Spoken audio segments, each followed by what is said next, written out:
Kalian pasti sudah diberitahu, pasti sudah di-broadcast segala oleh teman-teman. Saya dadakan akan membawa kalian ke dalam Bible Study.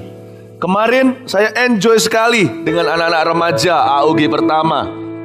Saya bicara dari surat 2 Yohanes, surat yang sering diabaikan.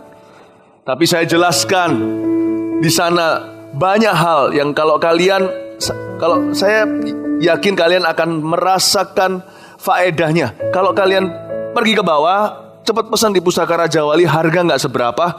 Dengarkan khotbah saya kemarin dari surat 2 Yohanes, judulnya Kebenaran dan Kasih. Judulnya biasa, tapi di dalamnya saya jelaskan banyak hal, termasuk bagaimana kita hidup sebagai anak muda itu, apa yang paling perlu, apa yang jadi landasan agar kita nanti diluncurkan di hari esok. Lalu saya jelaskan juga seluruh jemaat agar mempersiapkan diri, agar menghafal 1 Korintus 13. Definisi kasih supaya jangan sampai bingung, blur, abu-abu, mana kasih, mana nafsu. Yang kita rayakan harus kasih, celebrate love not lust. Lalu saya jelaskan dari sisi kebenaran, pengajaran-pengajaran sesat apa yang sekarang sangat-sangat subur di tubuh Kristus. Tentang ketuhanan Yesus yang seringkali disangkali. Kenapa kita jangan sebut Isa Al-Masih tapi Yesus Kristus? Di tengah-tengah orang-orang yang belum kenal Tuhan, jangan kompromikan Injil, meskipun tetap harus sopan. Lalu gak cuma itu, saya berikan juga tips-tips yang praktis gimana sebagai ketua CG atau fasilitator yang seringkali kita ini dikatrol. Karena Koko dan Cece kita secara rohani beritahu kita, kamu pasti bisa.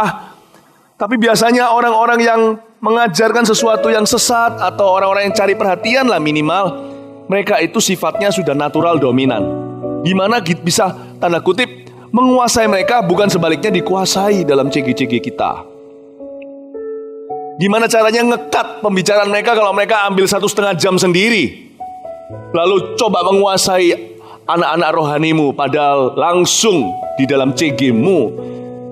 Nah, gimana caranya saya jelaskan. Nah, kalian perlu dengarkan ini semuanya. Gimana menghadapi orang yang cari perhatian, mereka yang membuat resah. Nah, saya merasakan seperti hari-hari ini, saya harus banyak memberi kalian makan. Kalian harus kenyang.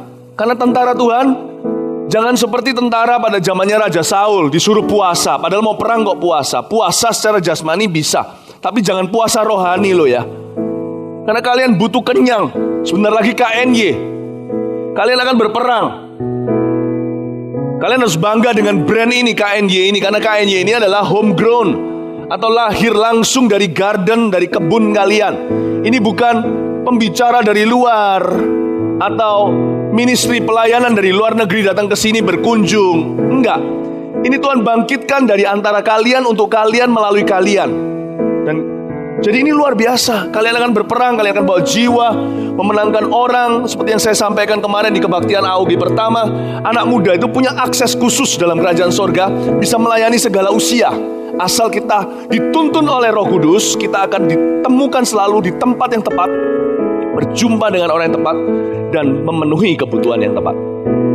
Nah, kalian akan berperang. Karena itu saya rasa hari-hari ini saya mau bawa kalian semuanya masuk ke dalam Bible Study. Waktu saya berdoa, Roh Kudus beritahu, beri mereka makan. Tentaraku harus penuh. Karena itu saya mengambil keputusan untuk mengajarkan kitab Filemon kepadamu hari ini. Ya, dengan judul biasa saja, menggunakan hak kita untuk kemuliaan Tuhan. Kusiapkan hatiku Tuhan untuk dengar firman-Mu saat ini. Ku sujud menyembah-Mu Tuhan, masuk hadirat-Mu saat ini. Curahkan urapan-Mu Tuhan bagi jemaat-Mu, tentara-Mu Tuhan saat ini. Ku siapkan hatiku Tuhan untuk dengar firman-Mu.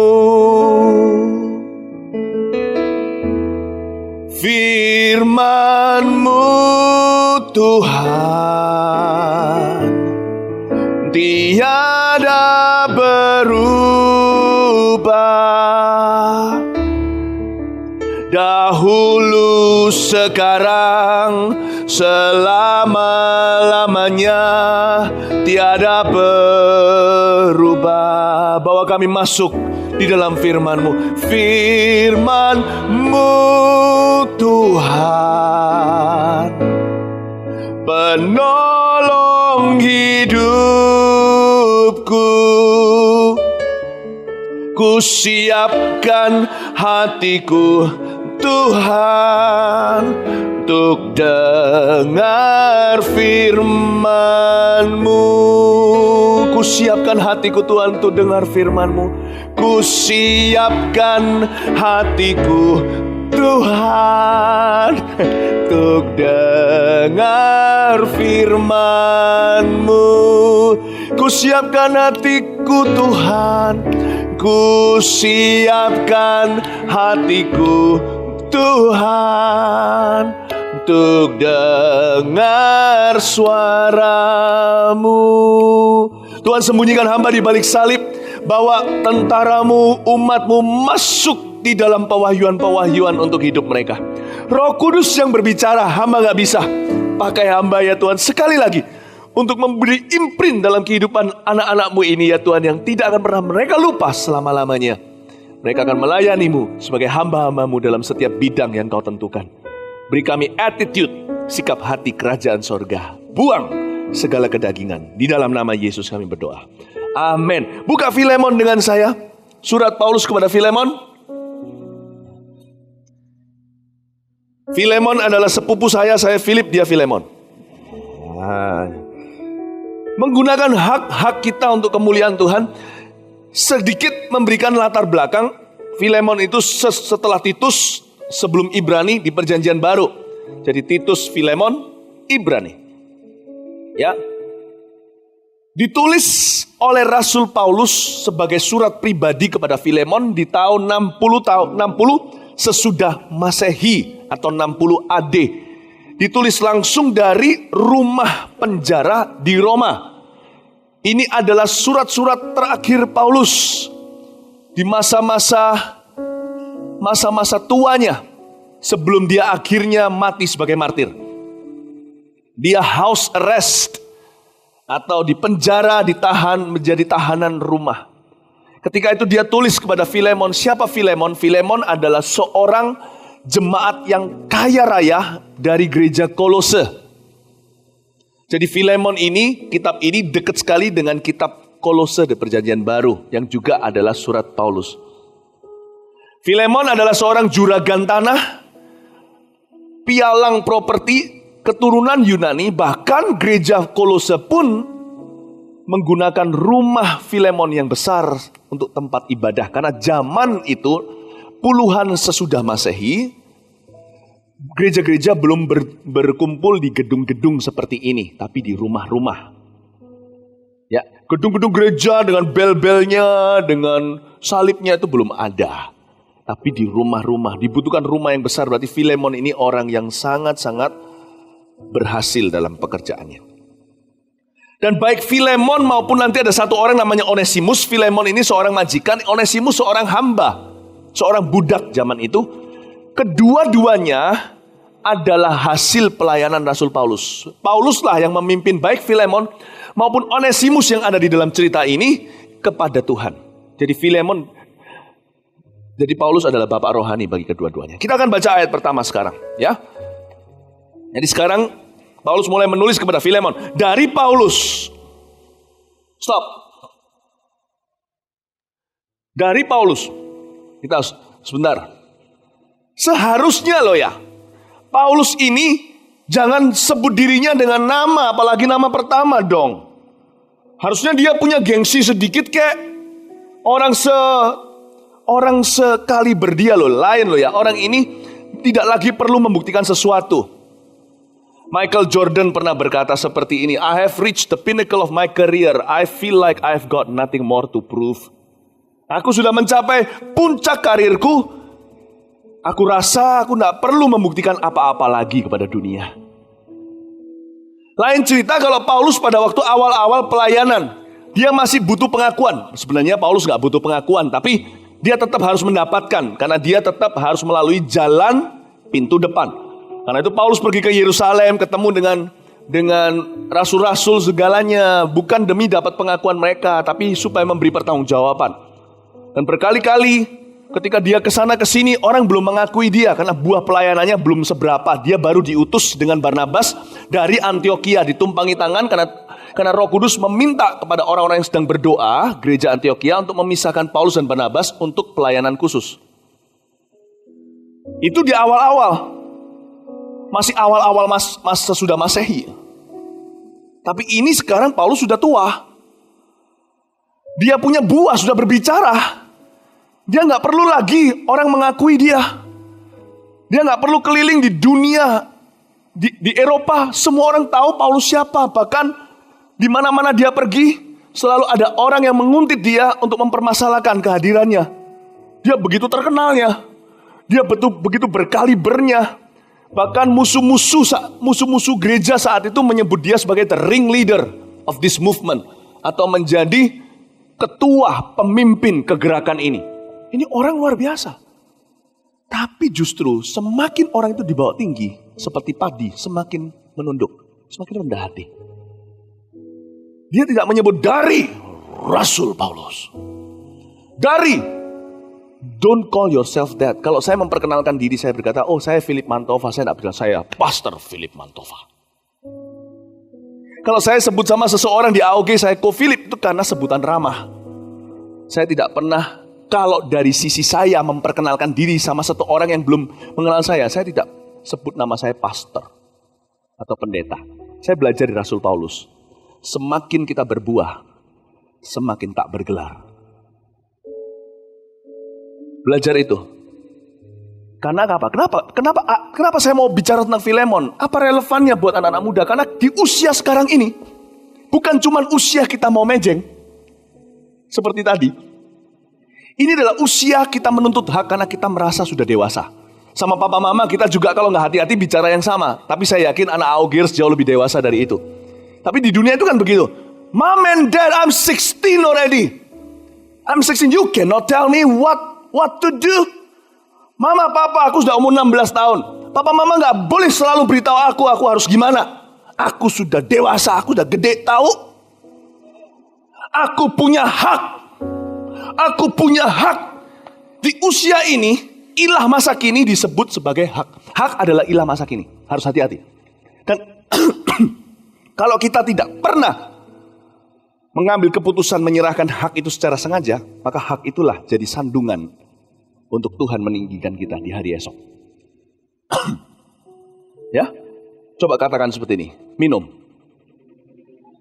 Ya, thank you.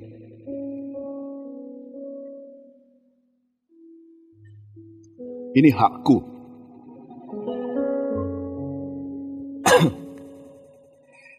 Harus hati-hati.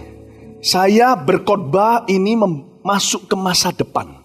Bukan cuman bicara masa kini. Saya bisa melihat kalian akan dipakai Tuhan luar biasa. Tapi harus ada 1-2 hal yang diserahkan dulu sama Kristus.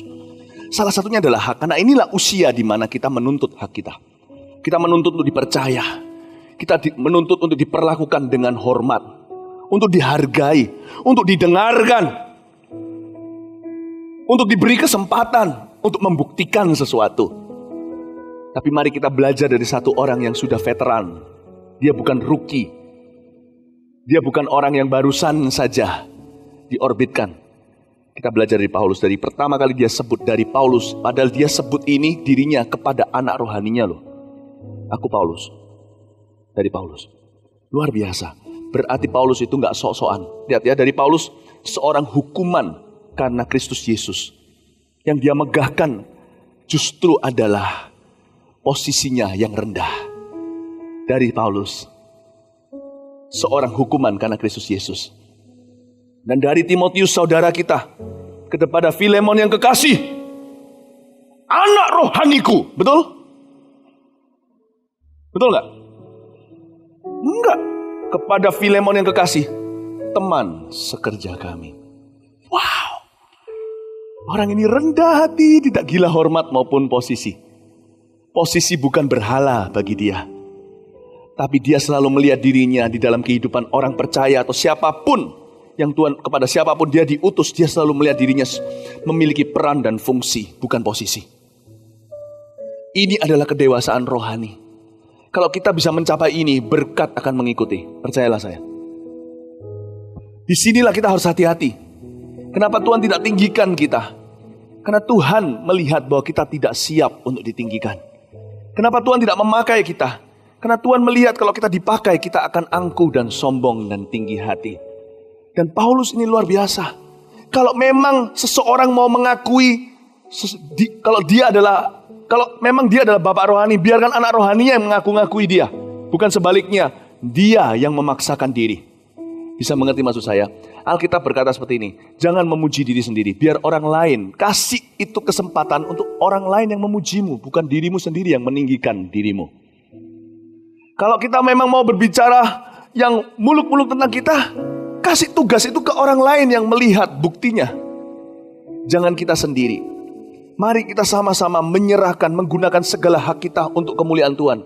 Dan kadang-kadang cara terbaik untuk menggunakan hak kita untuk kemuliaan Tuhan adalah sama sekali tidak menggunakan hak kita. Paulus tidak berkata, aku Paulus, lu gak tahu gua siapa. Papa rohanimu tahu.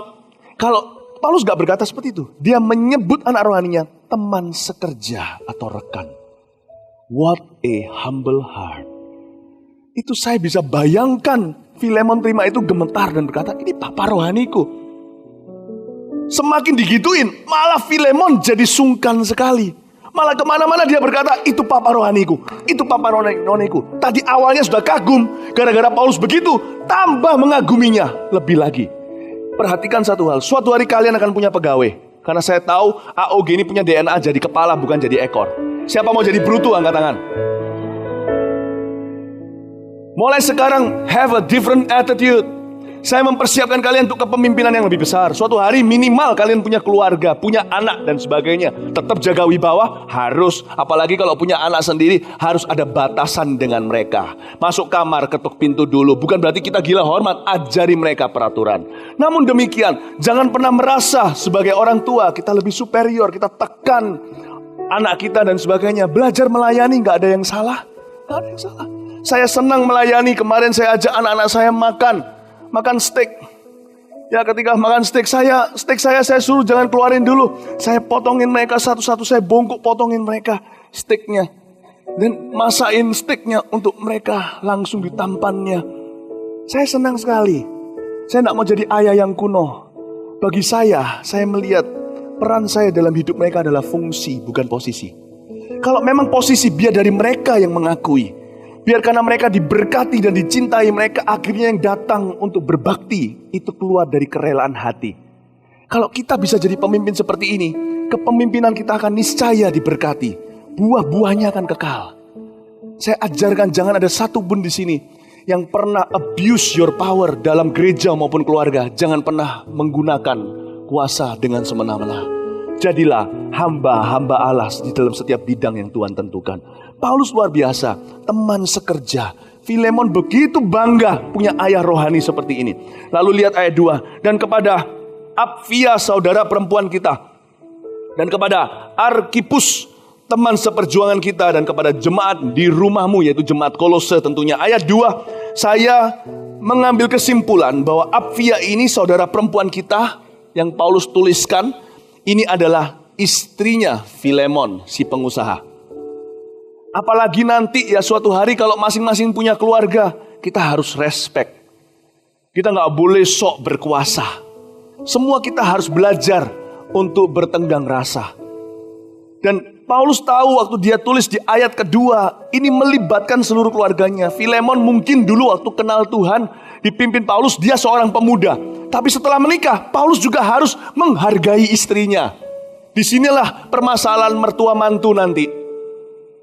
Suatu hari kita cuma ayah yang punya anak. Suatu hari saya harus menghormati dan menghargai istri maupun suami anak saya. Itu akan suatu hari saya harus belajar nanti. Dan Paulus menulisnya dengan begitu penuh penghargaan. Orang ini ya, orang yang respect sekali. Paulus ini tipe orang yang respect sama orang lain. Saya senang sekali. Orang ini punya sifat seperti Yusuf. Manis rohnya. Makanya Allah itu kesengsem sama dia. Punya dia orang seperti itu. Kita berdoa agar leader-leader, pemimpin-pemimpin di CG kita, di AOG itu orang-orang kayak gitu semuanya. Katakan amin. Ya, dia berkata kepada istri, menyapa, bahkan dia menyapa istrinya Filemon dan putranya Arkipus. Kasih karunia dan damai sejahtera dari Allah Bapa kita dan dari Tuhan Yesus Kristus menyertai kamu. What a graceful man. Ucapan syukur. Aku mengucap syukur kepada Allahku setiap kali aku mengingat engkau dalam doaku. Karena aku mendengar tentang kasih-Mu kepada semua orang kudus dan tentang iman-Mu kepada Tuhan Yesus. Dan aku berdoa agar persekutuan-Mu di dalam iman turut mengerjakan pengetahuan akan yang baik di antara kita untuk Kristus. Dari kasih-Mu sudah kuperoleh kegembiraan besar dan kekuatan, sebab hati orang-orang kudus telah Kau hiburkan, saudaraku. Wow! Dari semua perkataan Paulus ini, semuanya isinya adalah positif sekali. Dia seorang encouraging leader, pemimpin hamba Allah yang suka membangun hati orang lain. Jangan pernah melihat posisi kepemimpinan atau kita sebagai hamba Tuhan, kita sebagai leader, sebagai sebuah posisi untuk memerintah, tapi posisi untuk membangun. Perhatikan, kalau engkau kaya suatu hari, engkau kaya untuk sebuah tujuan. Jangan pernah mengira Tuhan memperkayamu demi uang. Kalau hari ini di sini suatu hari akan ada orang yang jadi CEO, ingatlah kau di posisi itu. Pada saat itu terjadi, kami hamba-hamba Tuhan yang pernah membimbingmu, kalau suatu hari kalian pindah di luar negeri atau ke luar kota segalanya, tidak akan minta apa-apa dari kalian. Suksesmu, bahagia kami. Tapi ketika kau ada di atas, ingatlah satu hal. Sebab saya sekarang berbicara ke masa depan. Saya tahu anak-anak AOG akan jadi hebat. Ingat satu hal, kau diangkat, hai Yusuf, untuk sebuah tujuan, untuk menyelamatkan bukan cuma keluargamu, tapi seluruh dunia dari kelaparan. Tidak pernah Tuhan itu melemparkan gandum tanpa melemparkan tujuan bersama dengan itu. Allah kita adalah Allah yang penuh dengan purpose. Jadi kalau kita diberi kuasa, itu untuk sebuah maksud dari Allah. Karena itu kalau kita bisa melihat begitu, maka hak tidak lagi menjadi terlalu penting bagi kita. Kita akan justru melihat kewajiban kita kepada sorga. Cuma-cuma engkau menerima, cuma-cuma berikan. Saya mau ajak kita untuk mengerti bahwa hak pribadi itu tidak sepenting itu seperti yang dunia reklamakan. Dunia ini menuntut hak pribadinya, bahkan mereka pun rela untuk menuntut di pengadilan. Paulus yang mengerti menyerahkan hak pribadinya kepada Tuhan, bahkan memberi peringatan kepada anak-anak Tuhan. Jangan pergi ke pengadilan kalau sesama anak Tuhan atau orang Kristen, selesaikan dengan kekeluargaan. Saya tidak ingin suatu hari 20 tahun kemudian saya dengar anak AOG yang sekarang sudah tentunya bukan lagi di AOG karena sudah dewasa, udah berhasil menuntut juga sesama anak AOG yang dulu satu CG. Mati aku. Kalau sampai itu terjadi, saya kirim Batman dan Superman untuk datang menjewer Anda. Saya bingung kemarin kok Onggo pakai, saya kira selama ini Superman, tapi ternyata kemarin pakai baju ada Batman-nya tulisannya di sini. Jadi sebenarnya Batman atau Superman toh? Megaloman ya. Oke. Ya, jangan pernah terjadi. Di dalam nama Yesus, kalian harus saling respect. Saya bicara sebagai orang tua sekarang pada kalian, bukan tua secara usia, tapi ortu, secara rohani. Saya ajarkan pada anak saya ajarkan pada kalian juga sama. Vanessa Jeremy Warren, sampai kapanpun kalian harus saling take care. Sekali menyandang Mantova, kalian selamanya Mantova. Sekali menyandang Mawar Sharon, kalian selamanya Mawar Sharon. Suatu hari dalam dunia kerja, jikalau Anda dirugikan, ternyata yang merugikan Anda sengaja atau tidak sengaja adalah sesama anak AOG yang dulu sama-sama satu CG. Kalian pada waktu itu sudah kenal pejabat koreksi segala, hati-hati. Jangan diseret ke pengadilan. Paling tidak, di masa mudamu kau berhutang dengan kami. Kerohanianmu kami yang bentuk. Waktu terjadi seperti itu, mendingan dirugikan. Saat itu mungkin uang cuma berapa juta, gak berarti buat kalian. Sekarang, waduh jangan berapa juta, tiap hari Supermi. Tapi kalau itu terjadi suatu hari, ingat muka kami, Apa yang kami lakukan, khotbah seperti ini, keonggo cimimi, berjerih payah sampai begitu. Lihat itu, sampai menggembalakan kalian sampai bengkak, lihat keonggo.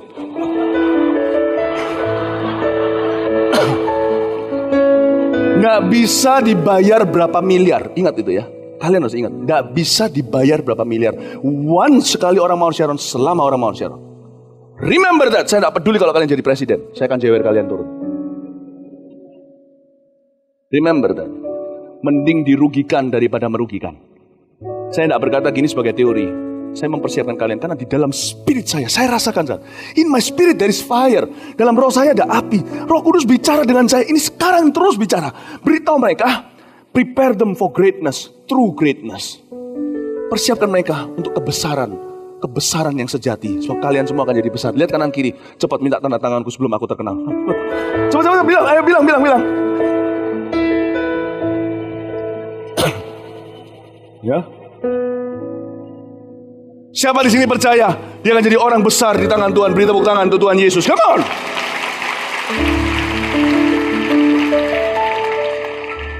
Jangan gunakan hakmu untuk saling menyerang. Gunakan hak hanya untuk kemuliaan Tuhan. Sekarang saya ajak kita lihat bagaimana Paulus ini luar biasa. Dia mulai menggunakan haknya. What a powerful man. Permintaan Paulus kepada Filemon mengenai Onesimus. Wah, Paulus mulai menggunakan haknya. Permintaan Paulus. Tahu nggak bedanya orang yang minta-minta dengan orang bedanya permintaan dengan minta-minta itu bedanya apa? Orang yang minta-minta, lama-lama permintaan mereka bukan lagi permintaan di telinga orang, tapi rengean. Orang yang tidak pernah minta, apalagi untuk dirinya, sekali buka mulut, seluruh dunia memperhatikan apa yang dia mau dan berebut untuk memberikan. Orang yang di dalamnya tinggal roh Allah dan punya persekutuan intim dengan dia, tidak akan mudah kesana dan kesini meminta sesuatu untuk dirinya. Karena dia akan pilih-pilih dan dia akan tunggu untuk waktu yang tepat dan untuk kebutuhan yang tepat, baru buka mulut. Orang seperti itu jual mahal mulutnya, karena dia menghargai hubungannya dengan Tuhan lebih mahal. Karena itu saya minta di dalam nama Yesus, anak-anak AOG, kalau sekarang kalian, andai kata kalian donor darah, harusnya semua susternya pingsan ke tanah. Mau tahu kenapa? Ketika donor darah dikeluarin, semua anak AOG pokoknya kalau donor darah, di dalam suntiknya keluarnya darahnya warna biru. Tidak boleh di antara kalian ada darah merah. Darahmu biru, kalian bangsawan. Jangan mudah minta. Apalagi kalau kita punya posisi, lalu kita menyalahgunakan. Jangan biasakan diri seperti itu. Baik untuk uang, ke kanan dan ke kiri pinjam-pinjam. Don't ever do that. Jangan pernah dengan gampang. Kalau kalian keluar tidak bawa uang sedangkan teman-teman makan, mendingan kalian pamit daripada berkata, bayarin aku dulu ya. Karena kalian notabene, apalagi yang bicara gitu punya posisi rohani di gereja, fasilitator contohnya minimal, atau penilik segalanya. Kalian punya, setiap kali kalian keluarkan perintah, kalian jadi lebih kecil atau lebih besar. Tidak ada jalan tengah. Ngerti ya? Kita sebagai pemimpin ketika buka mulut itu akan menentukan size kita berikutnya itu XL atau turun ke M. Dari mulut seseorang apa yang dia minta, keluar penilaian dunia. Be careful. Mendingan kalian pulang, permisi, tapi gak usah bilang karena gak bawa uang. Malu-maluin ya kan, itu gak apa-apa, gak lapar, gak apa-apa. Terus kalau dipaksa, ayolah, gak apa-apa. Puasa. Bukan bohong lah ya, sejak detik itu Anda puasa sampai besok pagi makan. Pulango. Jangan maksa makan lalu suruh orang pinjam. Jangan gampangin orang. Meskipun cuma 20.000, jangan gampangin orang. 20.000 itu kelihatannya cuma 20.000, tapi berikutnya perintah kalian selanjutnya, kalau itu berkenaan dengan kepentingan orang dan kepentingan Tuhan, sudah turun bobotnya. Apa sefanatik itu Togo Philip? Apa se-ekstrim itu? Gak bisa terlalu ekstrim di zaman toleransi seperti ini. Percayalah, ada banyak kompromi di dunia. kalian harus punya prinsip. Saya sedang latih kalian gimana jadi orang. Apa selama ini monyet? Nah, lanjutin ya. Kita ayat 8. Karena itu sekalipun di dalam Kristus, lihat Paulus ya, aku mempunyai kebebasan penuh. Wow, Paulus ini tidak ragu untuk memerintahkan kepadamu apa yang harus engkau lakukan. Tetapi mengingat kasihmu itu, lebih baik aku memintanya daripadamu. Aku Paulus yang sudah menjadi tua, lagi pula sekarang dipenjarakan karena Kristus Yesus, mengajukan permintaan kepadamu mengenai anakku yang kudapat selagi aku dalam penjara, yakni Onesimus. Stop. Coba saya jelaskan. Apa terjadi dengan Onesimus? Onesimus adalah seorang hamba yang curi dan lari. Udah. Rema sekali. Curi lari. Komplit dosanya. Di zaman itu, zaman perbudakan, karena memang itu fakta lapangan. Di zaman itu diperbolehkan meskipun kekristenan masuk dan mengubah peraturan hubungan, tapi tidak mengubah peraturan pemerintah. Sehingga hamba pun hubungannya, lihat ya, orang yang bekerja di rumah orang Kristen pasti beda. Seharusnya kalau orang Kristen itu penuh dengan Roh Kudus, bukan cuman KTP saja. Pasti pembantu rumah tangga, supir segalanya diperlakukan dengan sangat baik. Pasti. Hubungan pasti akan ada hubungan yang tidak seperti perbudakan. Pasti ada. Saya sendiri nggak tahu, saya melakukan bagian saya. Kalau sama pembantu segalanya, kalau saya bilang terima kasih, saya bilang terima kasih. Saya bilang sorry, saya bilang sorry. Saya puji, saya puji. Kalau saya tegur dengan baik, tidak membunuh karakternya. Tidak pernah keluar dari mulut saya, kamu tidak pernah. Tidak pernah. Saya beri masukan, iya. Nah, peraturan memang berubah. Namun demikian di zaman itu, kalau zaman ini lain ya. Kalau pembantu rumah tangga, sopir segalanya itu mereka pegawai kerja kan. Kalau zaman dulu enggak. Mereka tidak bisa pergi, kontraknya seumur hidup. Karena jadi budak itu berarti jadi properti zaman dulu. Jadi properti. Jadi kalau dia lari, pemerintah akan tangkap dan hukuman mati. Itu hukumnya zaman itu. Coba sekarang perhatikan Onesimus ini siapa. Onesimus ini curi. Dia mencuri uang majikannya yaitu Filemon. Atau mencuri apalah saya tidak tahu. Lalu dia lari. Dan Paulus ketemu sama dia di penjara. Yang satu di penjara karena maling. Yang satu di penjara karena Injil. Yang karena Injil memenangkan si maling di penjara. Onesimus menjadi anak rohani Paulus. Nah, Paulus punya jasa dalam diri Filemon. Kenapa tidak? Filemon itu diselamatkan lewat Rasul Paulus. Mungkin tidak ditulis di Alkitab, saya spekulasi. Mungkin dia diselamatkan ketika dia masih muda. Dan Filemon kamsia atau berterima kasih. Gara-gara Paulus bimbing dia dengan baik dan benar, akhirnya dia bisa berhasil juga di dunia kerja. Atau mungkin bisa jadi Filemon dalam keadaan terpuruk dalam hutang. Bisnisnya nggak keruan. Ketemu Paulus, diurapi, diberkati, diberi hikmat Salomo, dan hati Daud, boom, jadi konglomerat.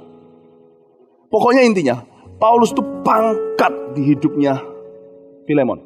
Karena itu, saya bisa lihat di ayat yang ke-8, Paulus berkata, karena itu sekalipun di dalam Kristus, aku punya kebebasan penuh. Itu artinya full otoritas. Untuk memerintahkan kepadamu, apa yang harus engkau lakukan. Jadi Paulus bisa karena dia bapak rohaninya. Jadi Paulus bisa saja dengan mudah, nggak perlu lewat jalan yang rumit dan panjang, jalan pintas berkata, Mon. Yang lainnya bilang Bapak Filemon. Paulus tinggal panggil Mon. Aku minta ya, aku perintahkan kamu terima kembali Onesimus. Ampuni dia. Kalau enggak, awas. Kalau dia begitu, tahu nggak yang lebih pangkat dari presiden siapa? Orang tuanya presiden. Betul nggak? Bapak SBY tidak akan berani dengan orang tuanya. Nggak akan berani. Mau jenderal panglima angkatan bersenjata pun, sama ibunya, kalau silaturahmi contohnya, cium sampai ke tanah. Saya kok tahu? Saya lihat film. Zaman-zaman Congko, tentara-tentara yang gede, Wong Fei Hong sekalipun kelihatan mamanya langsung. Semua jurus bangau singa lenyap semua. Cuman jurus cinta. Filemon sama Paulus sungkem. Betul ya? Takut. Tapi lihat ya, mengapa Tuhan memberi such an authority to a man, to a human being? Kenapa Tuhan memberi otoritas sedemikian besarnya kepada seorang manusia? Kalau kita lihat hidup Paulus dari surat ini aja, kita tahu bahwa dia mudah dipercaya oleh sorga. Yang mempersulit kita dipercayai adalah kita sendiri yang mempersulit diri untuk menjadi orang kepercayaan. Orang ini bisa dipercaya kuasa segitu, jangan iri. Banyak orang iri dengan sukses kita. Padahal sesungguhnya materinya beda. Orang itu terbuat dari emas, kita dari jerami. Jangan pernah kita iri, kenapa per gram dihargai beda. Dia 1 gram 500.000, gua 1 gram dapat satu truk dan murah. Jerami 1 gram dengan emas 1 gram beda harga. Karena materinya juga tidak sama. Jangan iri dengan sukses orang lain. Karena memang dia materi hatinya berbeda. Paulus ini luar biasa. Sekalipun aku bisa perintahkan kamu, tetapi ayat 9, mengingat kasihmu itu lebih baik aku memintanya daripadamu. Aku Paulus sudah menjadi tua loh ya. Lagi pula sekarang dipenjarakan karena Kristus Yesus. Mengajukan permintaan kepadamu. Perhatikan saya. Paulus bukan main perintah. Dia memilih lewat kasih persaudaraan dengan anak buahnya, yaitu Filemon yang sekarang menjadi seorang yang besar. Dia menggunakan kemampuan untuk membujuk secara bijaksana. Di dalam kata-katanya, Paulus adalah orang yang lihai luar biasa. Ini orang cerdiknya kayak ular, tapi tulusnya kayak bapak, gak cuma kayak merpati. Dia berkata dengan begini, mengingat aku Paulus sudah tua loh ya. Langsung Filemon jaga-jaga kalau Filemon nanti berkata tidak sama dia. Toh Paulus menggunakan haknya bukan untuk meminta sesuatu untuk kepentingannya. Paulus memakai haknya untuk meminta sesuatu bagi orang lain yang lebih membutuhkan, yaitu yaitu Onesimus. Dan Paulus melihat Filemon pasti ada kemungkinan sangat keki atau sangat kesal sekali dengan si Onesimus. Dia ingin menjadi pendamai dan dia menggunakan tubuhnya sebagai tabir yang disobekkan. Di tengah-tengah, dia melihat kemungkinan terjadi ketegangan yang sungguh-sungguh serius. Paulus akhirnya menyelipkan pesan-pesan khusus di balik permintaannya. By the way, aku sudah tua. Dengan kata lain, berbaktilah. By the way, ngomong-ngomong sih, aku nulis ini dari penjara loh ya. Dengan kata lain, mon pengorbananmu belum seberapa. Aku cuma minta kamu ampuni aja. Aku gak minta uang kan dari kamu, kata Paulus seolah-olah berkata, pernah gak aku minta saham dari pabrikmu? Pernah gak aku minta ini dan itu? Gak pernah. Selama aku berjasa di hidupmu, gak pernah minta apa-apa. Malah sekarang aku di penjara. Masa sih permintaan orang tua yang menderita karena Injil ini kau tolak? Gak berani tolak. Ini orang hebat negosiasinya. Inilah yang saya sebut sebagai power of lobbying. Kita harus punya nih. Jangan pernah kalian cuma mau belajar gimana caranya bicara sama orang kalau ada mau interview kerja. Interview kerja sepele. Karena tiap hari di dalam rumah Allah kita diajari untuk berhubungan dengan manusia dengan cara Allah dan cara Tuhan. Kalian pasti akan dapat kerja. Orang-orang kayak di AOG gini gak usah takut. Saya yakin kalau Surabaya semua orang di PHK, yang terakhir tetap bekerja di gelindingan, di rodanya, di mesinnya, di mejanya adalah anak-anak AOG kita. Kasih tepuk tangan untuk Tuhan Yesus. Ini luar biasa, diselipkan kata-kata gitu. Dia pakai cara kasih persaudaraan. Dan lihat ya, ayat yang berikutnya, ayat 11, dahulu memang dia tidak berguna bagimu, tetapi sekarang sangat berguna baik bagimu maupun bagiku. Dia kusuruh kembali kepadamu. Onesimus disuruh balik sama sama Filemon. Dia yaitu buah hatiku. Sebenarnya aku mau menahan dia di sini sebagai gantimu untuk melayani aku selama aku dipenjarakan karena Injil. Tetapi ayat 14 saya kagum sekali. Tetapi tanpa persetujuanmu, aku tidak mau berbuat sesuatu supaya yang baik itu jangan engkau lakukan seolah-olah dengan paksa. melainkan dengan sukarela. Disinilah ayat 14 ini harusnya semua diktator dunia belajar dari hamba sekaliber ini. Hamba Tuhan sekaliber ini. Sekalipun dia bisa, dia berkata, namun tanpa persetujuanmu Filemon, anak rohaniku, yang dulu menyusu dari urapanku, aku gak mau berbuat sesuatu apapun, supaya yang baik yang kau bisa lakukan, jangan kau lakukan dengan paksa, melainkan dengan sukarela. Paulus ini orangnya respect sekali sama orang. Respect banget. Makanya tidak heran, waktu dia barusan diluncurkan, dia ketemu dengan seorang gubernur di sebuah pulau. Apa itu pulaunya saya lupa.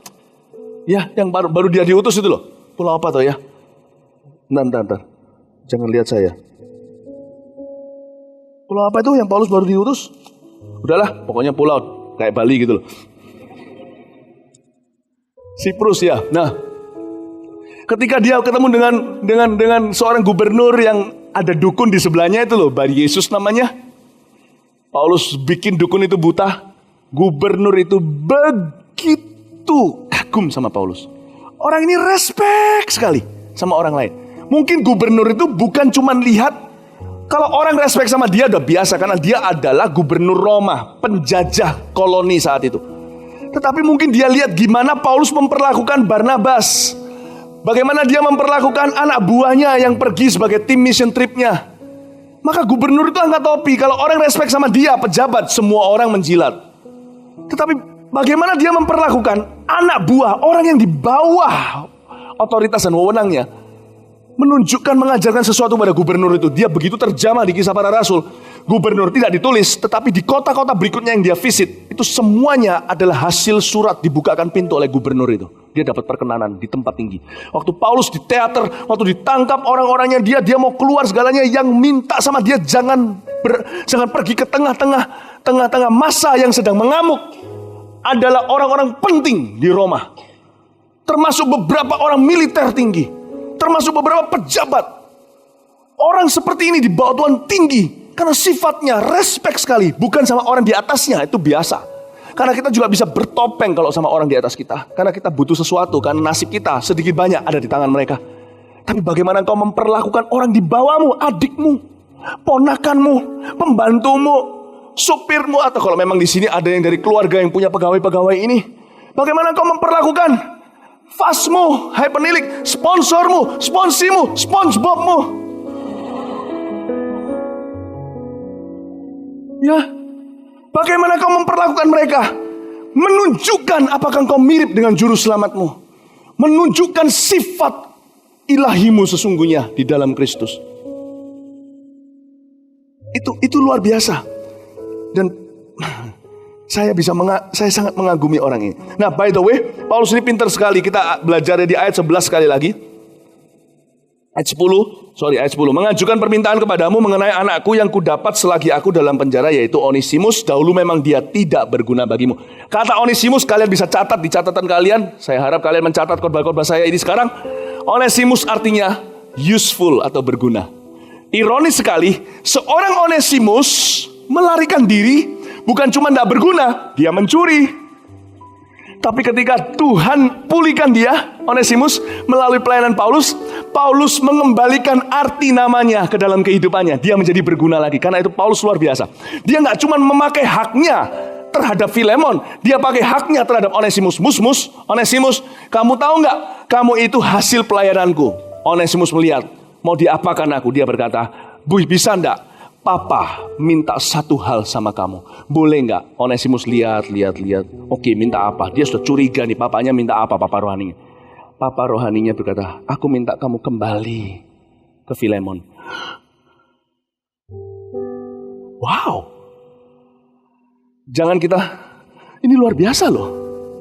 Paulus menggunakan haknya untuk mengajarkan pada anak rohaninya untuk melakukan kewajibannya. Kembali ke kehidupan lamanya sebagai ciptaan baru. Isn't that amazing? Kembali ke kehidupan lamanya sebagai ciptaan baru. Berhenti jadi buron selama-lamanya. Karena Paulus mengajarkan pada anak rohani bahwa kalau kamu melarikan diri, itu bukan cara Tuhan, bukan jalan Tuhan. Itu andai kata hari ini mungkin Dalam beberapa konteks ini aplikasinya bisa, mungkin aplikasinya begini. Jangan kita murahan sebagai anak-anak AOG karena kita kepingin bertumbuh. Kita nggak mau pakai cara murahan, kita pakai cara Injil dipresentasikan dengan mahal aja. Overflow. Hari ini juga overflow nih katanya. Kita nggak usah tarik-tarik domba orang gereja lain. Bahkan saya pernah nih, orang dari gereja lain datang segalanya setelah berbicara waktu ada acara Wecia. Saya beritahu sama mereka untuk kembali. Ada juga yang tanya sama saya, kalau saya nanti kembali diminta untuk kembali ke sana gimana? Saya suruh dia temui gembala sidangnya yang dulu dia tinggalkan begitu saja. Saya suruh bawa buah, bawa bunga, bawa apa terserah. Bawa kado, bawa oleh-oleh. Dengan resiko, saya tidak kepingin, saya lakukan itu dengan tujuan. Saya tidak pingin gereja Mawar Sharon bertumbuh jumlahnya dari orang-orang pecundang yang lari dari masalahnya. You need to go back. Tak antar sampai ke pintu gereja yang seharusnya. Tak antar. We are never impressed with how many leaves we have.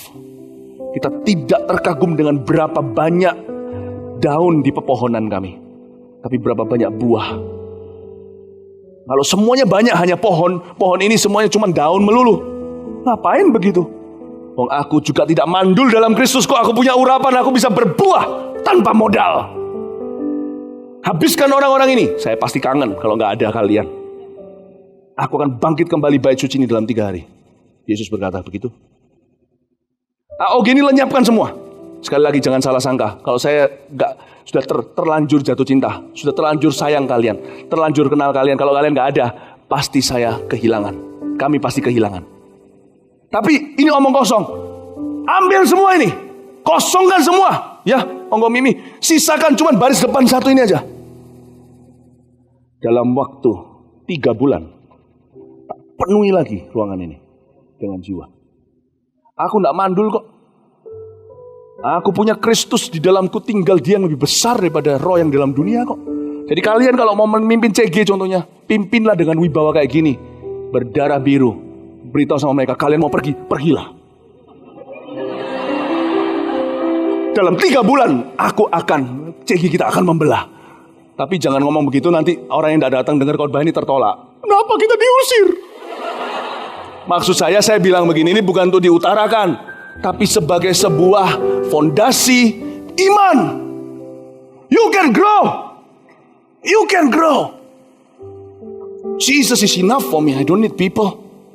People will be birthed out of my relationship with Jesus. Yesus cukup bagiku, bukan manusia. Manusia akan ramai kembali karena mereka akan dilahirkan dari hubunganku dengan Sang Juru Selamat. Amin. Miliki prinsip seperti itu. Aku mana bisa berhasil, aku tidak punya modal. Yesus modalmu. Yesus cukup. Gak perlu kita ngerengek. Tapi aku bukan lahir dari keluarga kaya. Mau punya mental anak orang kaya, lahir langsung disuapi nasi tapi dari piring dan sendok terbuat dari emas. Mereka tidak pernah mengusahakan emas itu. Tanya sama papa-papanya yang kaya-kaya. Papanya mereka kaya enggak? Enggak, mereka banting tulang. Jadi kalian dapat kesempatan yang sama untuk membuktikan seperti orang-orang yang kaya terlebih dahulu, yang bukan lahir dari orang kaya. Jangan pernah merasa kecil karena engkau merasa tak bermodal. Miliki wibawa, kalau hakku kutaruh pada Tuhan, Tuhanlah bagianku. Amin. Atau kanan kirinya. Nanti kalau aku kaya, jangan pinjam uangku.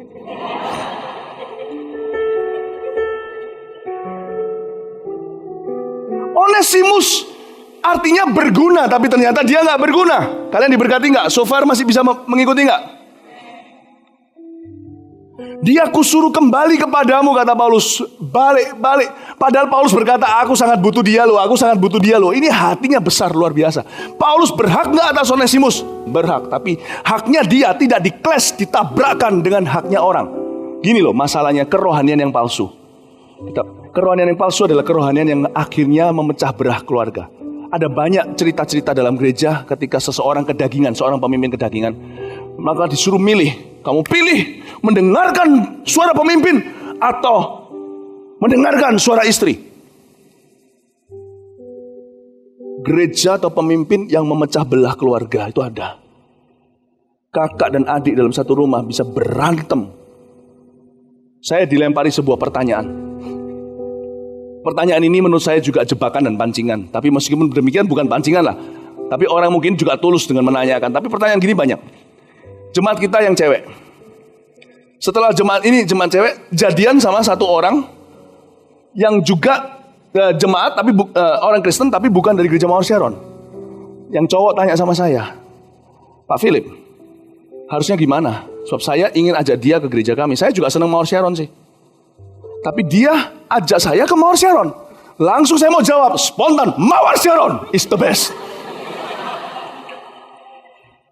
Yalah, ya kan? Nah, tapi saya harus tahu bahwa hak kita pada Tuhan. Di sini ada satu hal lagi yang dipertaruhkan, yaitu hubungan mereka sebagai suami istri nanti. Saya tidak bisa berdiri di tengah dan tarik kanan kiri.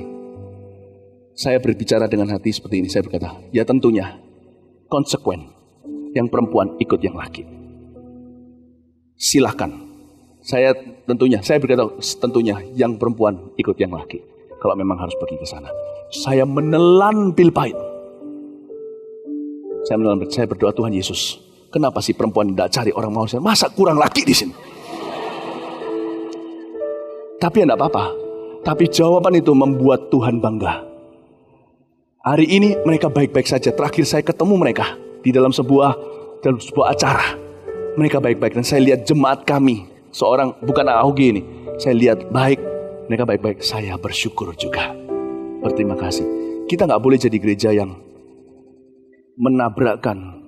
Lu pilih gereja atau ortu. Itu gila. Kecuali kalau ortu suruh kita sembah berhala, gereja pun tidak akan berkata, kebaskan debumu di depan ortumu. Dan berkata, enyahlah kau iblis. Kita akan ajarkan step-stepnya, langkah-langkahnya, gimana bicara sama mereka. Kalau perlu dianiaya, tetap jangan mau tunduk kalau perintahnya itu melanggar firman.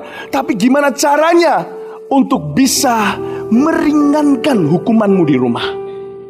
Mengerti maksud saya? Dan tetap berpegang kita sebagai keluarga kedua yang selalu menopang. Ya, Paulus berkata seperti ini. Ini Onesimus. Dia punya aku atau punya Filemon? Filemon adalah tuan lamanya. Ini sekarang kan aku tuannya. Aku yang menangkan dia. Kalau enggak, beritahu enggak ya sama Filemon? Enggak usahlah diam-diam, toh aku berada di Roma. Dia berada di Kolose. Kan kalau enggak ada beritahu kan enggak tahu. Tapi Paulus tidak pintar yang namanya dusta putih. Dia tahu itu punyanya Filemon. Sebelum punyanya dia udah punya orang dulu. Belajar dari Boas sebelum meminang Rut. Dia izinkan dulu, dia beritahu, tunggu dulu. Aku senang sekali sama kamu. Kamu mau kepingin sekarang juga. Nih aku Jehon mah langsung mau kasih cincin. Tapi dia berkata gak bisa. Secara hukum saat itu kamu terikat dengan seorang penebus sebelum aku. Baru aku di antrian berikutnya. Aku tanya dia dulu. Wah, berdoa semalaman tuh Boas. Ketemu sama penebusnya gak mau. Akhirnya dia berkata, ye happy ya happy ye. Gue dapat Rut sebagai istri gue. Jadi ngerti gak? Kita harus menghargai apa yang jadi punya orang. Berikan pada kaisar milik kaisar, brother, Tuhan milik Tuhan. Hak itu kita punya, tapi harus ditempatkan selalu dengan bijaksana. Apa yang milik orang, tetap sekalipun kau lebih berhak secara supranatural, kau tidak berhak. Amin. Jadi karena itu Paulus telepon Filemon dulu. Mon, ada Onesimus di sini. Dia berkata, sekalipun aku sangat butuh dia di sini untuk membantuku karena Injil, tapi kusuruh dia kembali kepadamu. Kamulah Tuhan yang lebih berhak. Kalau saya jadi Filemon, saya terima dia. Saya dukung kalau perlu gajinya setiap bulan. Papa rohani, tetap pakai aja Onesimus bersama denganmu. Karena akhir daripada surat ini tidak ada konklusi. Apakah Onesimus akhirnya pulang atau Filemon kirim dia kembali? Kalau dia tidak mau Onesimus pulang, mungkin karena Filemon sakit hati. Mungkin Filemon tunjukkan dengan cara menggaji dia. Seolah-olah dia tetap adalah budaknya. Tetapi ditaruh di sisi ayah rohaninya. Harusnya kalau seorang Filemon harus begitu. Kalau Filemon hari ini hidup, saya akan beritahu, lu harus tahu diri. Paulus membutuhkan dia. Permintaan Paulus adalah supaya kalian rekonsiliasi. Paulus itu ngalah. Dia gak telepon kamu. Anda juga gak akan tahu kalau Onesimus sekarang sudah jadi orang percaya. Bahkan Filemon pun gak tahu Onesimus di mana. Dia buron kok. Jelas ya, saya kasih dimensi-dimensinya supaya kalian aplikasi dalam hidup ini nanti suatu hari. Kalau kalian berada di dalam Berbagai macam bidang dalam hidup ini kalian dipersiapkan. Kalian belajar sesuatu? Saya sudah mau selesai. Ya, lanjut sedikit ya. Ayat 15, sebab mungkin karena itulah dia dipisahkan sejenak daripadamu supaya engkau dapat menerimanya untuk selama-lamanya. Bukan lagi sebagai hamba, melainkan lebih daripada hamba, yaitu sebagai saudara yang kekasih. Bagiku sudah demikian, apalagi bagimu, baik secara manusia maupun di dalam Tuhan. Kalau engkau menganggap aku temanmu seiman, terimalah dia seperti aku sendiri.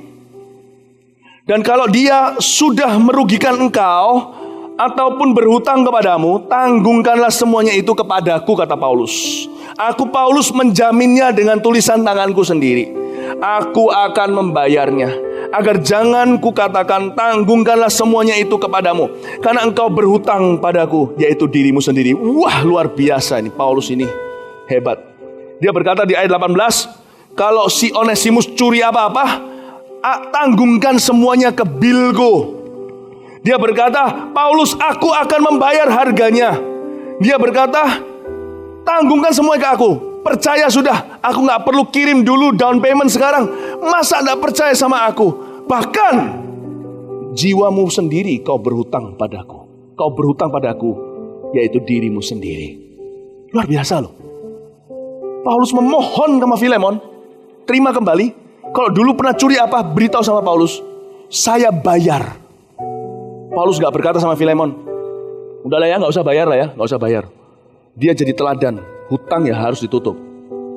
Tapi aku yang tutup.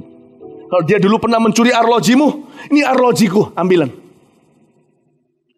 Kalau dia pernah curi kaos kakimu, ini kaos kakiku, ambilan. Dia berkata, aku yang bayar bilnya.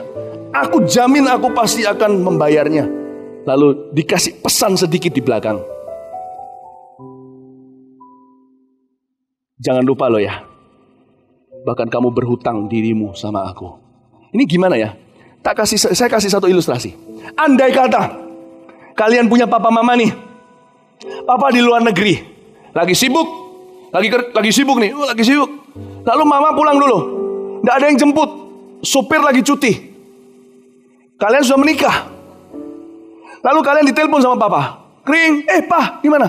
Nak, karena gini loh, karena kalian sebagai anak, ya, katakan Anda sebagai anak, Anda itu kerja keras, sibuk sekali, orangnya selalu nggak available, dan juga sekarang lagi sedang bergumul secara keuangan. Papa telepon, coba bayangkan perasaan Anda kalau papa telepon begini. Papa teleponnya gini, coba ya, kalau gini membuat orang nggak simpatik. Ngapain kamu? Jemput mama ya. Anak ya harus gitulah ya, jemput mamanya. Masa anak kalau gak mau jemput mamanya itu, masa papa mama gak pernah diperhatikan dari dulu. Papa mama keluar, pergi juga, kemarin kamu gak anter. Sekarang mama pulang dulu, ya kamu harus jemput lah ya. Kamu kalau gak jemput ya keterlaluan kamu itu. Kamu siapa dulu? Dari pusarnya siapa dulu? Kamu dulu lahir dari mana kalau dari papa mama? Mau bayar berapa? Belum diomeli. Papa, tak jemput, tak usah gini. Betul kan? Pasti gak simpatik. Tapi kalau papanya telepon gini, Andi, Pak, di mana Pak? Di gini loh, Mama mau pulang dulu ini karena ada urusan mendadak.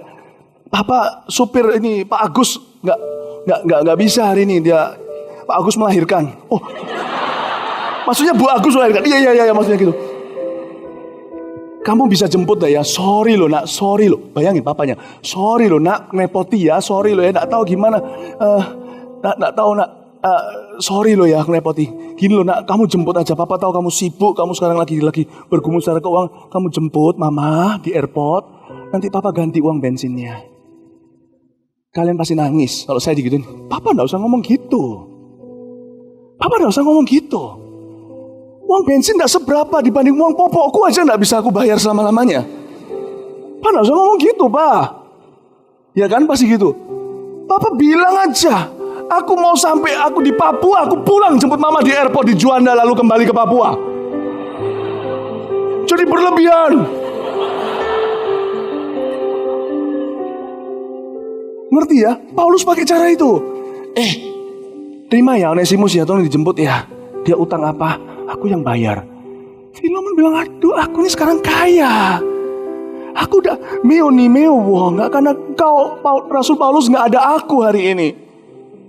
Jangan ngomong begitu, Pak. Jangan ngomong begitu, sudah suruh dia pulang. Lalu di belakang telepon itu Paulus berkata, yes. The power of lobbying. The power of giving up your right. Kita buka mulut. Meskipun itu musuh bebuyutan kriminal sekalipun, bisa rekonsiliasi. Karena di tengah-tengahnya ada orang yang seperti salib. Tidak gunakan mulutnya minta-minta. Sekali buka mulut untuk Tuhan dan untuk orang lain. Ini luar biasa. Kita lihat berikutnya, lalu kita sudah selesai. Ya saudaraku, semoga engkau berguna bagiku di dalam Tuhan. Udah kan, ini sudah selesai nih. Paulus sudah tahu hati anaknya si Filemon gimana. Lalu dia sekarang baru berbicara yang pribadi. Hiburkanlah hatiku di dalam Kristus. Dengan percaya kepada ketaatanmu, kutuliskan ini kepadamu. Aku tahu lebih daripada permintaanku ini akan kau lakukan. Aduh Filemon, aku tahu lebih dari ini akan kau lakukan. Aku tahu kamu kok. Kamu pasti menghiburkan hatiku dalam Kristus. Dalam pada itu bersedialah juga memberi tumpangan kepadaku.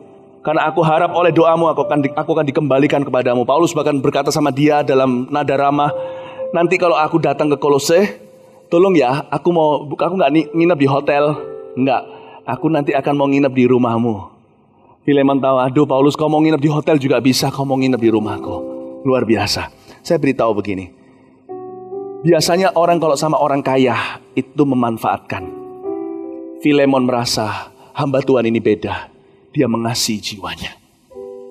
Hamba Tuhan tidak pernah minta dikeskan jasanya. Tapi sekali dia buka mulut, tetap untuk orang lain. Filemon berkata, wow. Dan Filemon, saya yakin dia jawabannya jelas adalah iya. Bukan cuma iya, dia melakukan lebih daripada yang diminta oleh Paulus. Saya berikan sebuah kesaksian sederhana. Dalam hidupan ini, saya berjasa di kehidupan beberapa orang. Oke? Tapi mungkin kalau saya sebut satu persatu, sebagian nggak kalian kenal. Yang kalian kenal aja yang pernah khotbah di sini. Ko Adrian contohnya. Saya mengenal beliau ketika bisnisnya hutang miliaran. Saya nggak mau masuk detail, dia sudah pernah bicara kepada kalian sebelumnya. Saya tuntun dengan free konsultasi. Konsultasi saya diteguhkan oleh seorang profesional yang terbang khusus, kalau nggak dari Swiss ya dari Belanda.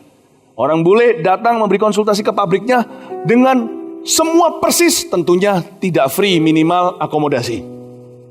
Saya tidak pernah minta apa-apa dalam hidupnya. Ketika dia barengin saya pergi ke Amerika, saya balapan bayar-bayaran. Makan pun saya tidak mau ditraktir. Nanti kalau saya memang nggak punya uang, traktirlah. Selama saya masih bisa. Meskipun saya tahu sopek ini belum. Kalian itu loh, sama pendetanya sendiri gak melihara, lihat mungkin. Sampai kok Adriannya berkata begitu, saya sudah diberitahu sama Leli, ingatin terus harus bayarin our pastor segalanya. Saya bayarin dia dulu. Waktu itu kita makan di salah satu airport di Amerika. Saya makan makanan Mexican, saya masih ingat, lalu bayar-bayaran gitu. Saya gak mau ditraktir. Ya, suatu hari, one day, saya sedang makan di LA waktu itu, dia datang, dia juga barengin saya ke seluruh dunia.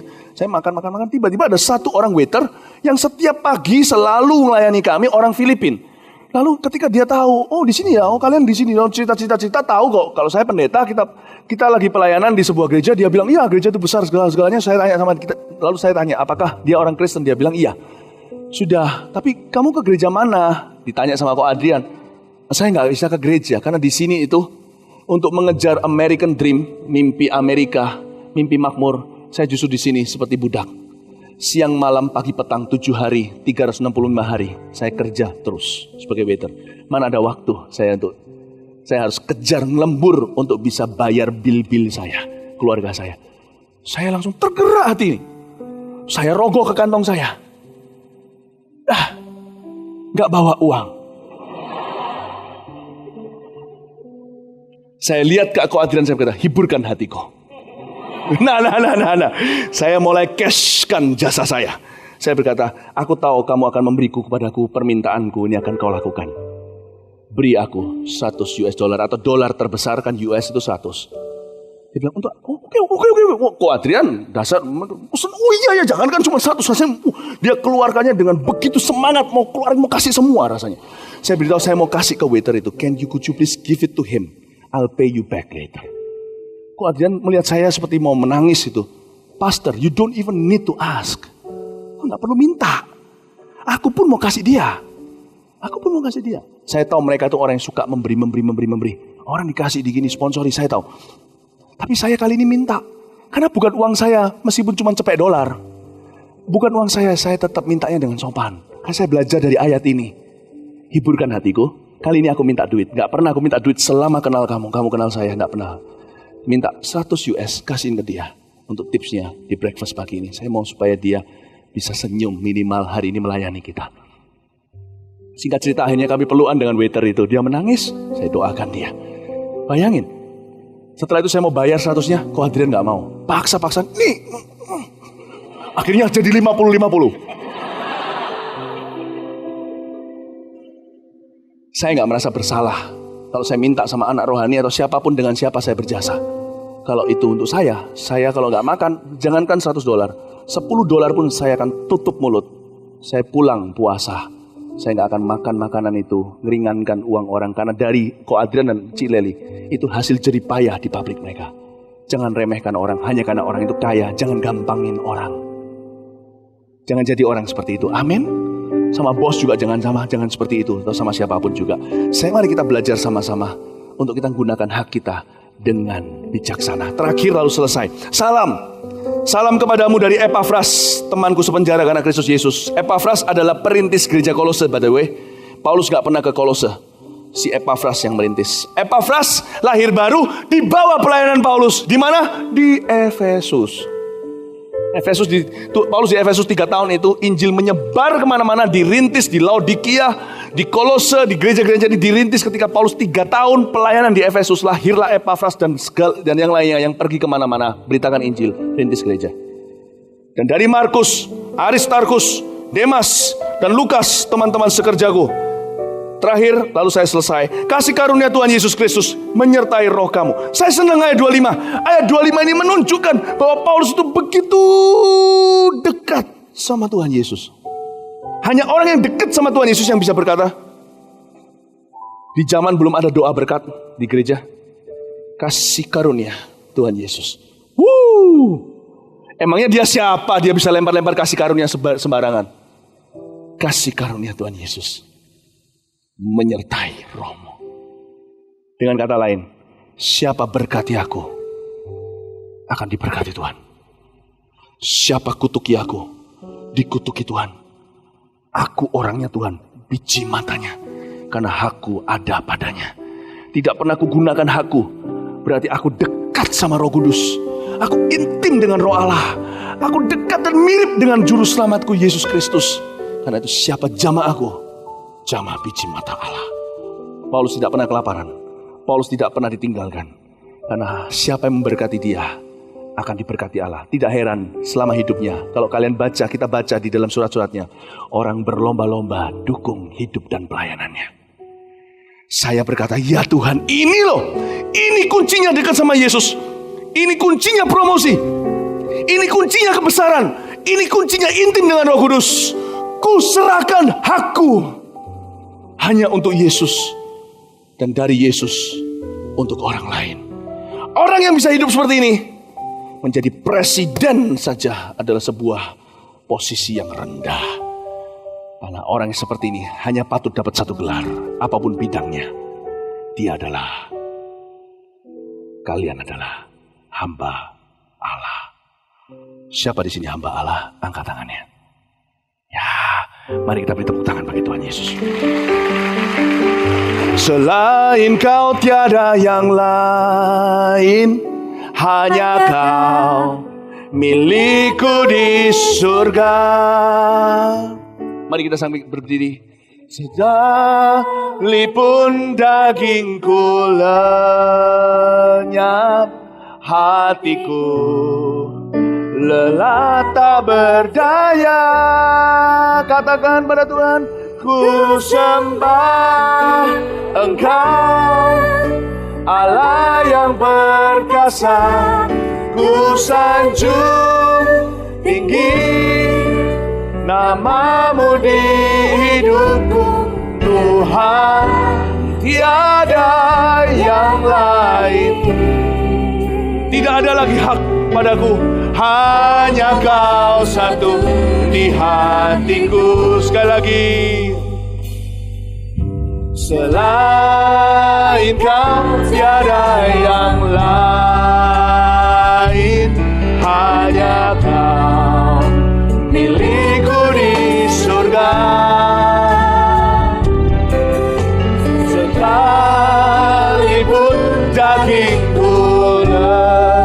Sekalipun dagingku lenyap, tidak akan aku buka mulut merengek sama dunia. Lelah tak kepadamu, hakku terjamin pada Allah. Ku sembah Engkau, Allah yang perkasa.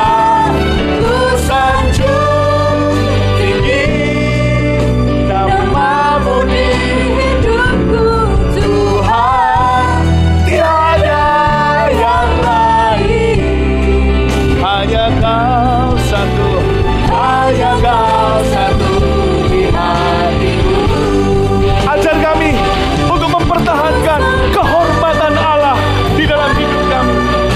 Allah yang perkasa, ku sanjung tinggi namamu di hidupku, Tuhan, tiada yang lain. Hanya Kau satu, hanya Kau satu. Sekali lagi, ku sembah Kau Tuhan, ku sembah Kau, Allah yang perkasa. Ku sanjung tinggi namamu di hidupku, Tuhan, tiada yang lain. Hanya Kau satu, hanya Kau satu di hatiku. Salah satu cara terawal untuk menyerahkan hak adalah dengan menyerahkan hidup pada Tuhan dengan cara menerima Tuhan dan dibaptis. Saya serahkan hak saya 22 tahun yang lalu, tahun 92. Dan setiap hari setelah itu, Yesus ajari saya, Roh Kudus pimpin saya dalam segala jalan-jalannya untuk menyangkali hak-hak saya di dunia ini untuk kemuliaan Tuhan. Malah justru saya dapat berlimpah-limpah ganda kembali yang tidak saya bayangkan. Hidup dalam Tuhan adalah yang paling indah, yaitu dalam Yesus Tuhan. Saya mau sekarang juga, kalau di antara kita hari ini yang belum pernah menerima Tuhan, belum pernah menyerahkan hidup, Tuhan tidak akan paksa. Hak ada di tanganmu. Apa kau mau serahkan?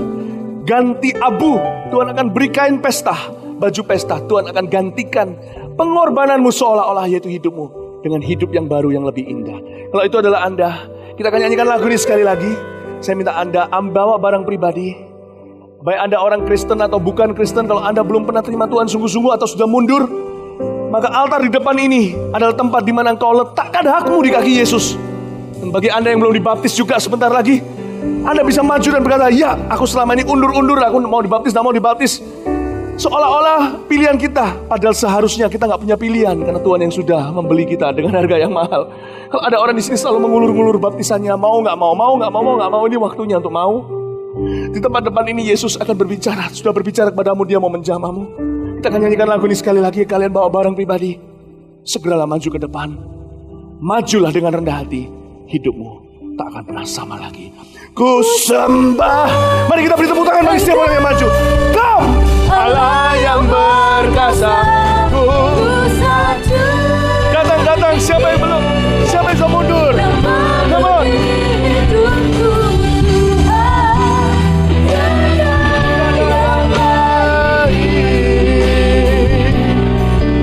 Hanya Kau satu di hatiku. Ku sembah Engkau, Allah yang perkasa.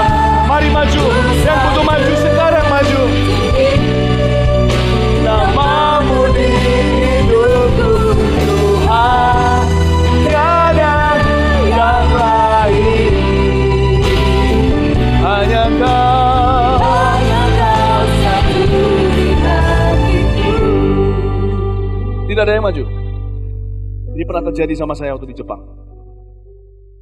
Tapi jaga-jaga kalau di sini ada orang yang perlu maju, yang nggak maju tadi, Anda belum kenal siapa yang Anda hadapi.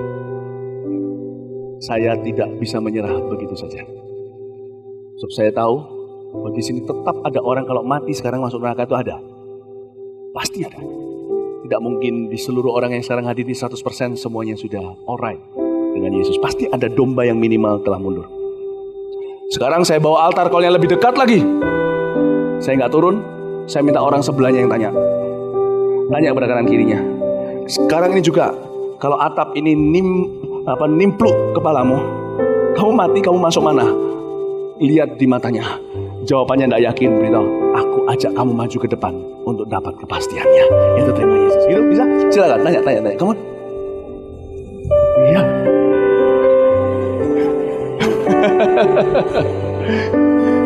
Coba saya tanya di sini, siapa di sini yang belum dibaptis selam? Angkat tangan. Angkat. Yang belum dibaptis selam. Iya. Saudara-saudara tadi yang tetap diangkat tangannya, yang mengangkat tangannya tetap diangkat tangannya. Tadi yang tanya sama orang sebelahnya yang jawabannya nggak pasti, sebentar lagi Anda bawa orang-orang itu maju, mengikuti orang-orang yang angkat tangan ini, yang maju dulu, ekori mereka, ikut. Yang maju, yang angkat tangan, maju ke depan sini sekarang. Come on, beri tepuk tangan bagi mereka. Yang angkat tangan semuanya maju ke sini. Ku sembah Engkau, Allah yang berkuasa. Ku sanjung tinggi namamu di hidupku. Tiada yang hanya Kau satu di hatiku. Ku sembah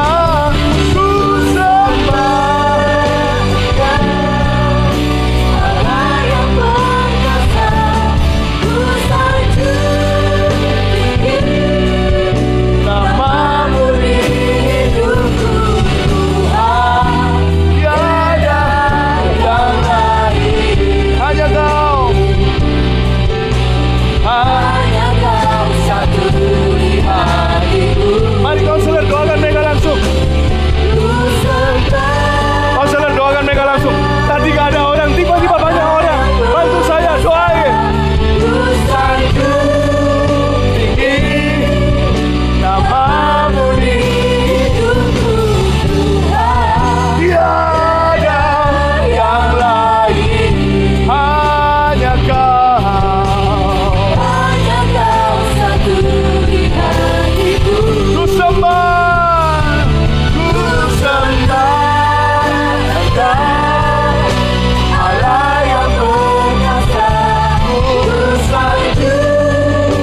tidak ada orang, sekarang begitu banyak orang dan mereka semua terjamah. Beri tepuk tangan bagi Allah. Itu khotbah kedua saya tadi. Jangan pernah nyerah jadi orang. Kalau hakmu terjamin pada Tuhan, kewajibanmu selalu diurapi. Amin. Kata kanan kirinya, hari ini kita bersuka cita karena teman-teman kita dipulihkan. Katakan seperti itu. Saudara yang di depan, nanti Anda sudah bawa barang pribadi bukan? Anda bisa mengikuti nanti yang ada tulisan baptisan, dibaptis nggak dibaptis, ikuti itu dulu. Nanti dilayani di bawah, lebih baik lagi. Hingga Anda kalau yang belum bergabung dengan CG atau yang cuma sekedar memperbarui komitmen atau gimana, tetap ada terlayani semuanya dengan baik dan maksimal. Beri tepuk tangan bagi Tuhan Yesus, haleluya. Silakan ikut kebaptisan itu, haleluya. Nyanyi satu lagu pujian, karena kita keburu waktu, langsung hit it, come on. Terat. Ayo semua tepuk tangan. Salah satu hak yang perlu kita serahkan pada Tuhan bagi orang muda namanya image. Jangan jaim, jangan jaim, jangan jaim. Kita memuji Tuhan dengan sungguh-sungguh. Come on. Come on. Ayo udah boleh jaim semua. Ku mau bangkit bagimu, bersinar dan memuliakanmu. Ku mau maju bagimu, berjalan dengan kuat imanku. Ku mau hidup jadi terangmu. Mari kita semua melompat-lompat bagi Tuhan. Come on. Bangkit dan bersinar bagimu, serukan namamu atas kemenanganku. Come on. Bangkit dan tinggikan namamu, saksikan kemenangan, nyatakan kaulah Tuhan di hidupku. Tepuk tangan di atas kepala. Tepuk tangan di atas kepala.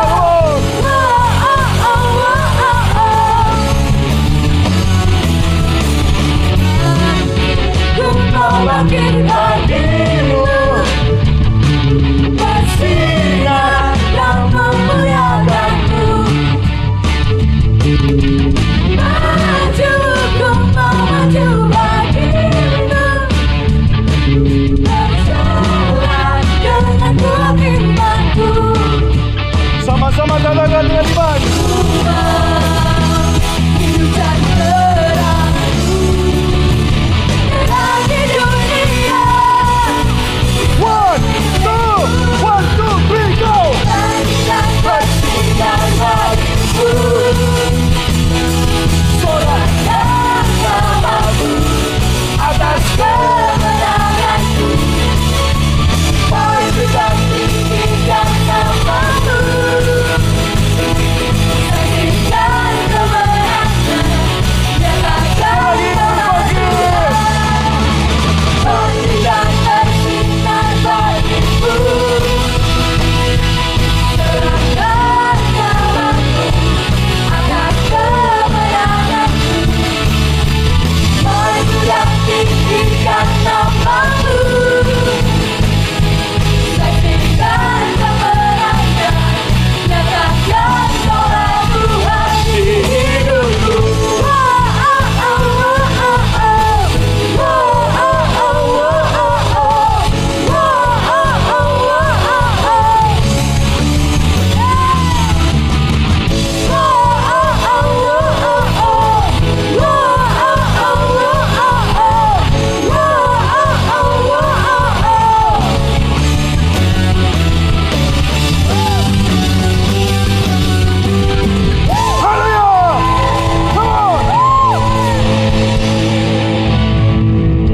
Sekalipun kita nggak kepingin pulang, tetap harus pulang.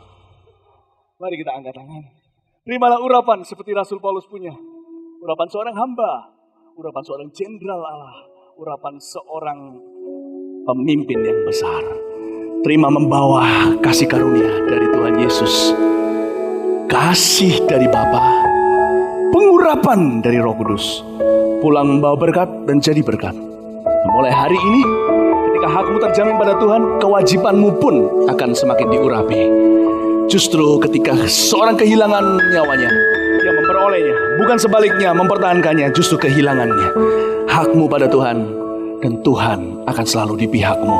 Siapa lawanmu? Pulang membawa kata-kata iman ini, dan jadilah setiap orang yang Tuhan suruh kalian jadi. Jadilah orang-orang yang besar yang mengubah sejarah. Karena anak-anak muda di tempat ini punya DNA yang berbeda. Dan tancapkan DNA itu sekarang dengan darah, yaitu darah Yesus. Tancapkan dengan tubuhmu. Tancapkan ya Tuhan Yesus dengan fingerprintmu. Mulai hari ini kerjakan karya-karya yang ajaib dan mulia dalam kehidupan anak-anak muda yang kami kasih ini. Di dalam nama Yesus Kristus yang percaya katakan amin. God bless you.